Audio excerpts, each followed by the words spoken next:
И сега е време за първия ни гост. Jorij Абрахам, който е президент на Ecommerce Foundation, ще ни разкаже за бъдещето, за това, което всъщност виждаме по време на COVID, това, което в момента се случва. Jorij има огромен опит, работейки за електронната търговия на изключително много големи компании, да ни даде общата картина, с която откриваме тази конференция. Hi, Jorij. Hi, hello. Great to hear from you. Thank you. Very happy to be here. Okay, looking towards your presentation and in the interview for your participation, you made a statement that more and more goods are to be sold online, and you mentioned cars as well. So I'm looking towards your presentation and your insights, what's coming next. Thank you very much. Just checking if my presentation is showing. Yes, Okay. you can go on. Thank you very much for having me at your event in these very special times. My name is Jorij Abraham. I'm Dutch. I'm the general manager of the Ecommerce Foundation. And before that, I worked for both the Dutch E-commerce Association as well as the European E-commerce Association as director of research. Maybe a brief introduction of the Ecommerce Foundation. Our mission is to foster global digital trade, and the idea behind it is that the more we trade, the less we fight. At least we hope so. And the foundation likes to contribute to that goal in its own limited way. We do that in four different ways. First of all, since 2013, we've been publishing reports on how to sell online in more than 50 countries, how to sell online in Germany, in China, in the United States, in Brazil.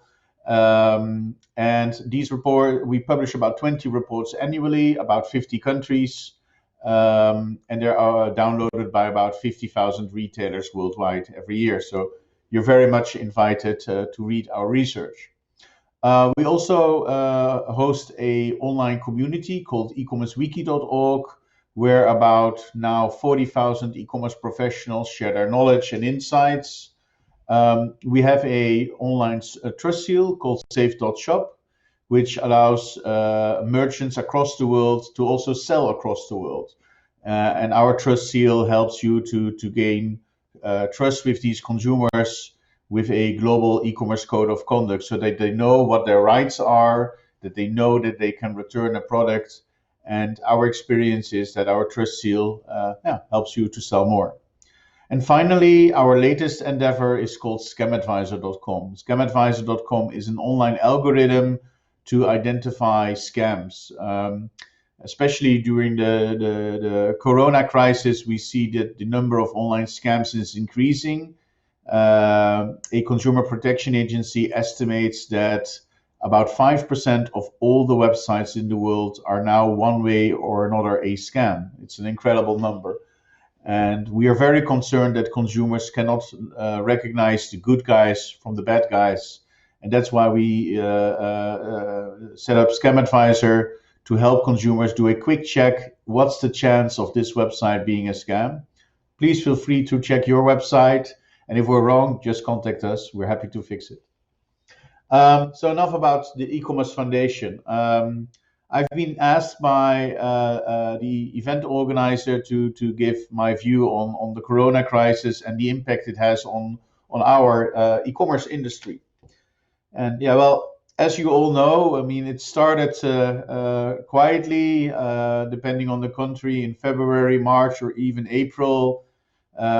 First, we started to collect toilet paper, but of course, the situation is now much more grim than I think anybody could expect it at the beginning of this year. A lot of things have changed, and I think they will continue to keep changing. First of all, of course, the impact of Corona on global e-commerce has been phenomenal. The e-commerce grew very quickly, especially in March and April, but has continued to grow. And now that most countries are in the second wave of Corona, or maybe even the third wave of Corona, e-commerce is still growing very strongly. The differences are of course huge, both per product category as well as per country. First of all, if you compare the different product categories, then the most growth have been in services, Netflix, Disney. I don't think Disney would have ever thought possible 1 year ago that they would have more than 50 million subscribers to their services within 1 year. And very bluntly, they can thank this to Corona. But also in the do-it-yourself and the hardware industry, the growth in sales was phenomenal. Per country, we see huge differences. In most of the countries, e-commerce has really grown very sharply, as mainly physical retailers were suffering the consequences of Corona. But in several countries, also e-commerce suffered a lot, because the governments decided not only to close stores, but also have a larger lockdown, where also the home delivery was no longer possible. And yeah, without home delivery, there cannot be e-commerce. So a lot of countries suffered due to that. And we also see that the growth of e-commerce differs not only per country, but also per time, depending on how the corona virus is behaving in that country, and the restrictions the local governments are enforcing on both physical retail as well as online retail. Moral of the story is, our estimate is that for this year, global e-commerce will grow with about 40%, and which is, of course, an incredible percentage. So, if we look at Corona, what are the short term? What is going to be the short term impact? First of all, I think it has become very, very clear that Corona is increasing the speed with which we need to transform our organizations. We need to become digital. I mean, with an e-commerce market growing with 40%, much faster than in most countries was expected, you need to transform your organization. And we see three big impacts on the short term for e-commerce companies. One is higher cost. The second are logistical challenges. And a third is the fact that the overall, the global economy is declining. Let me briefly zoom in on the different aspects. First of all, costs. Here, I think we've all been confronted with increasing operational costs. I mean, we have higher sick leave, we have all kinds of hygiene measures we have to include in our operations. Amazon, for example, is now testing 50,000 employees every day on Corona. 50,000 employees every day. They expect that they will spend about $800 million on combating the coronavirus only within their organization. And of course, it's Amazon, it's the biggest company in the world in regards to sales now, biggest retailer. But still, each of us also has its own cost increases we have to work with. The second cost factor are the logistics. What we see at the moment is that the cost of warehousing is already increasing a lot. It's at the level where it was usually in September. It was at the level it used to be in November and December, the peak season. But with travel, air cargo especially, we see a huge increase. The demand for air travel increased with 400% over the last few months. Well, the supply has gone down with about 80%. The reason why is 50% of all air cargo actually is part of the normal passenger car transportation. So they use the leftover space in aircrafts to transport cargo on normal passenger flights. And as the passenger flights are going down or have gone down very sharply, the logistical cost of air cargo has increased. And of course, this differs again very strongly per country, but overall, costs are expected to increase and will be increasing for the next half year at least. And finally, a cost factor which I think has not yet become very visible is working at home. The reports about this are mixed. On the one hand side, companies report an increase in productivity up to 13%. But on the other hand, maybe about that 40%, 9% is actually based on the fact that we just work longer. It's nothing to do with productivity. We have to travel less. We're going to sit behind our computer more. We simply make more hours. And only 4% is related to the fact that we work more effectively.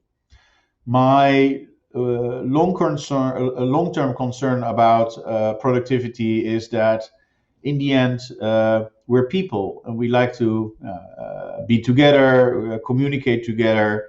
And I already see the first reports coming in on companies who say, yes, but you have to be at the office at least 2 or at least 3 days in a week because of team cohesion, on better communication, and also loss in productivity. Not working at home is not meant for everybody. That's already quite clear. The second short-term impact we see is, of course, the logistical nightmare we're slowly moving towards. I mean, overall, a 40% increase in e-commerce. Guess what's going to happen with the Christmas season? And here, I think there's a big role to play for the e-commerce associations of the different countries. In the Netherlands, the Dutch e-commerce association, for example, has launched a marketing campaign to let consumers do their shopping for Christmas already now. Just trying to alleviate the peak and to try to spread it across as many weeks as possible. Still, I expect a huge issues in the logistical chain, especially from China towards Europe and towards the US. Because the demand has increased so much in the last few months.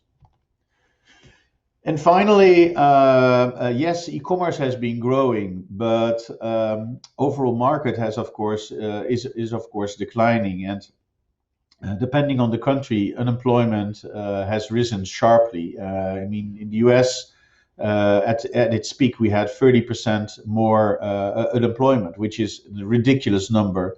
Worse than during the 20s of the last century. We all know that tourism is down, household products are down, but this is going to affect us not only as e-commerce industry, as e-commerce industry as well, because when consumers can spend less, they will also spend less in our market. So that's also the short-term impact on the global GDP. I mean, the expectation of the World Economic Forum is that the global GDP will go down with about nearly 5%.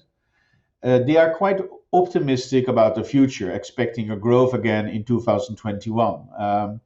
These are, however, numbers from the beginning of October. We're now at the beginning of November, and of course, we're now big into the second wave. So I'm not sure if they are as positive as 1 month ago.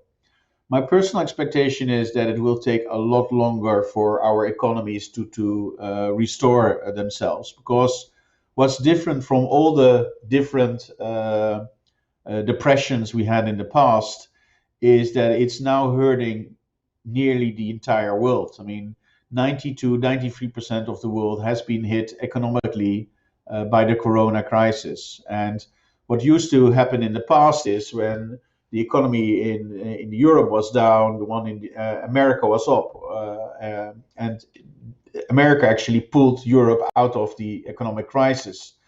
Same when the US economy was down, the Chinese economy was growing, and it was helping to pull the American economy out of its crisis to some extent. And now we're all in a crisis. My expectation is that it will take quite long for the entire economy to recover, much longer than just 1 year. So these were the short-term impacts of the coronavirus and e-commerce. What are the long-term impacts I expect? Again, three different impacts. E-commerce will continue to grow. Consumers are really changing their behaviors quite rapidly now. And we see a trend which we are calling regional platformization, and I will get back to that later.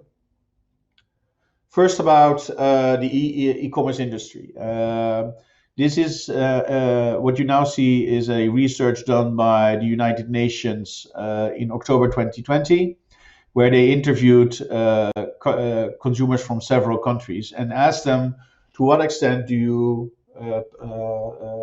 expect to keep buying more online, or are you going to buy more often offline?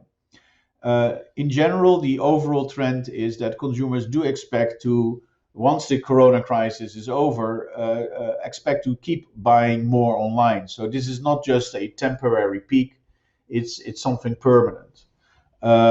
What is very interesting to see is the huge differences per country. I mean, in China, which is already the biggest e-commerce market in the world, Chinese consumers expect to keep on shopping more and more online. Well, in Switzerland and Brazil, actually Brazilians and Swiss people expect to start buying more offline once the corona crisis is over.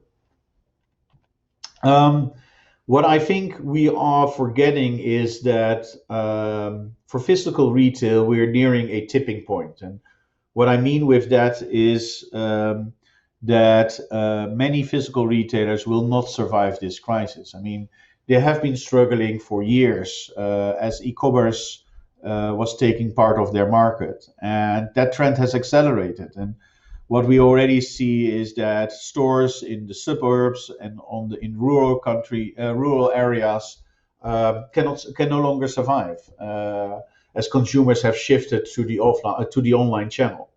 So my expectation is that what we're now seeing will have a self-reinforcing effect. I mean, there are local stores which have to close down.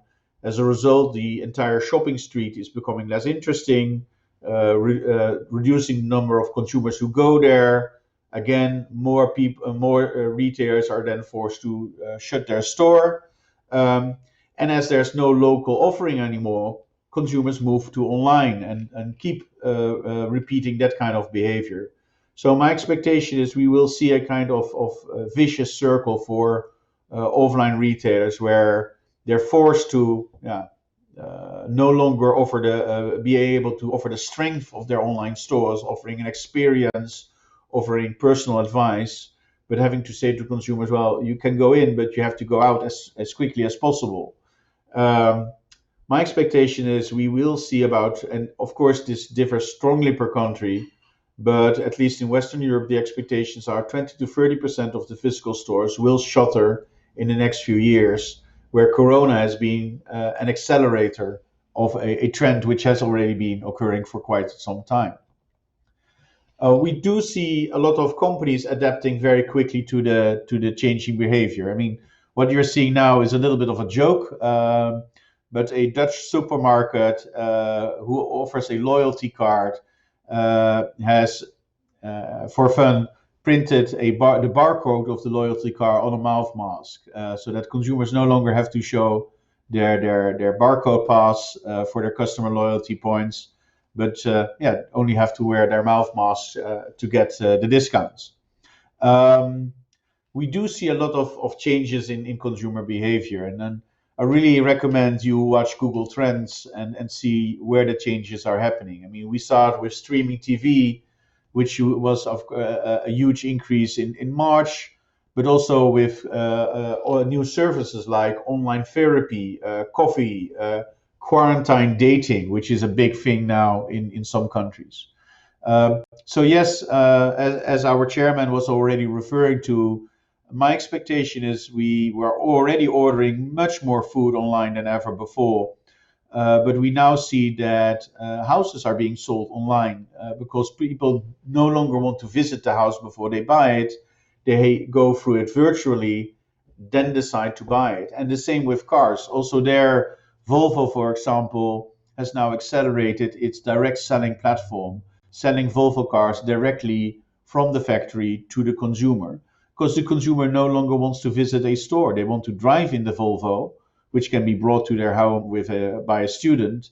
They can test drive it and then decide to buy. So we see a lot of product categories which a few years ago were hardly to imagine that people would buy them online, are now being bought online, mainly thanks to Corona.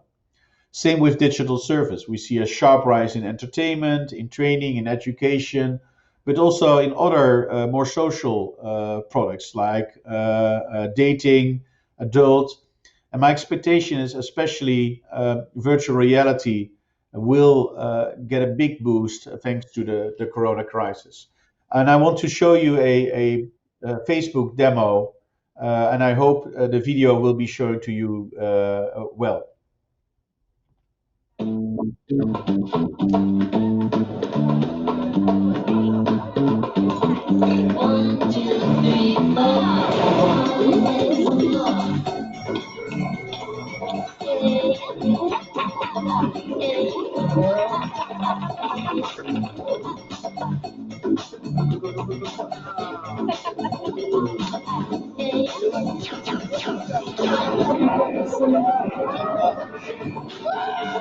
Okay, bye.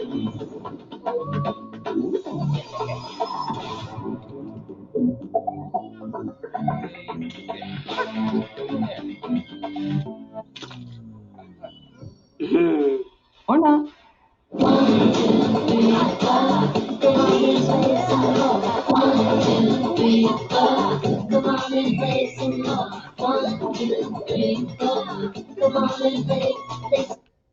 I definitely recommend you to check out the new Facebook virtual environment. I don't think it's there yet, but my expectation is that Corona is here to stay for at least another 9 months and probably longer.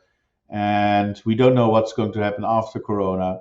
So, but we're still human. So we want to be in contact with each other. And my expectation is that virtual reality, first in gaming, in adults, will grow very, very quickly, but then become also the norm in how we communicate with each other. If you look at the overall, the last trend I wanted to discuss was platformization, and we all know about Amazon and how quickly they grew this year. They grew in sales with about 40% compared to the year before, and also in stock value. So I'm still very disappointed at myself for not buying their stock at the beginning of this year.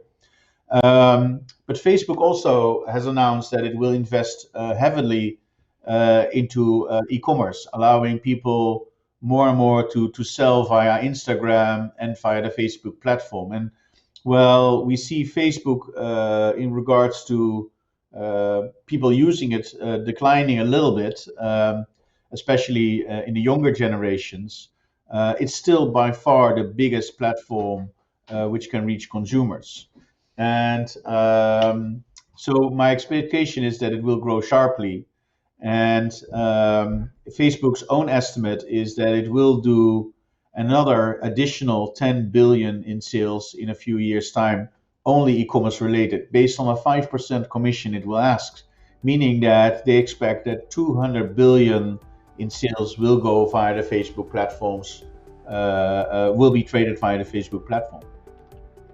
Finally, as part of this continuous drive towards marketplaces, towards platforms, we also see a kind of regionalization.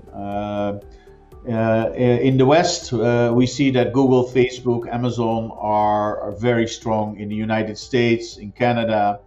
In the East, we see Alibaba and WeChat grabbing more and more market. with India being actually a war zone between Amazon and Alibaba at the moment. The big question is what will happen in Europe. I mean, of course, we see that Alibaba is penetrating the European market via Russia with AliExpress and other Chinese marketplaces. Amazon is already big in a large part of Western Europe, same with Facebook and Google. But I think many of the governments in Europe are now becoming very aware of their dependency on platforms outside their jurisdiction. And I expect a breakdown in the sense that Google and Facebook will be forced to reduce their power in Europe. But I also expect that governments will no longer be willing that, for example, 80% of all our medicines are produced in Asia, in China mainly. It makes us too dependent on completely different continents. So my expectation is that we will see a regionalization of e-commerce, having also local platforms being very big in Europe, which might in the future not only be Amazon and Alibaba anymore. So the final question, of course, is how can we as e-commerce companies survive Corona? What my recommendation to you is use scenario planning. Scenario planning was first used by companies like Shell and Unilever in the 1950s and the 1960s. It's a management tool to create future possibilities, and based on those future possibilities, restructure or determine your strategy. So this is an example of where we could grow towards in the next few months, actually, where, on one of the axes, we're managing either the pandemic very locally with closed borders, and on the other axis, we keep the borders open and we're winning from the coronavirus. I'm sorry? Yes.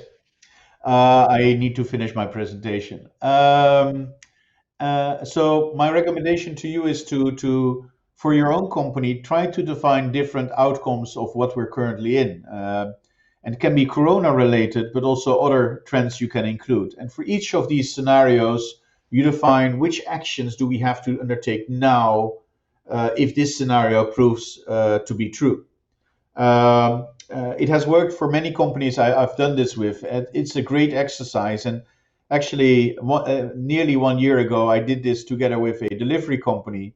And one of the scenarios we defined was a epidemic.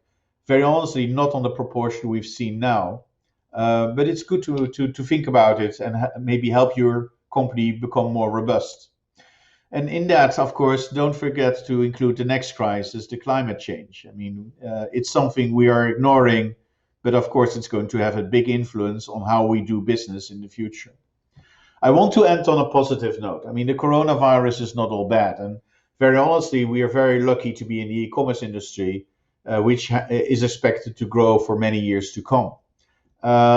Actually, the last wave, the SARS epidemic, which mainly hit Asia in 2002, was the start of the growth of Alibaba and JD.com in China. And I hope really that this coronavirus, with all the suffering it's introducing, will also help you grow as a company and as a person.